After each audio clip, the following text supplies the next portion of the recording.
Nakakatakot. Yeah, nakakatakot kasi nung round 1, huli rin ako and then huli na naman ako.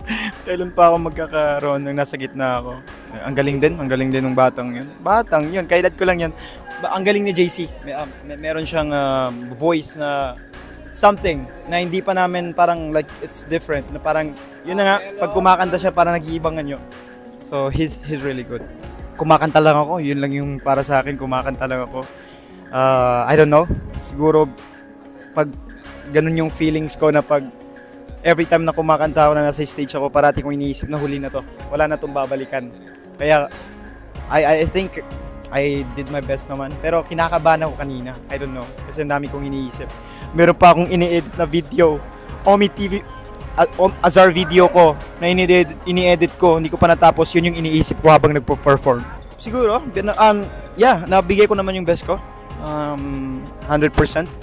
Ang dami ko lang iniisip pero hindi ko nagagawin yon. Talagang this second round is sobrang mahirap para sa akin. Kasi nga punong-puno ako ng iniisip. And ayun, mahirap.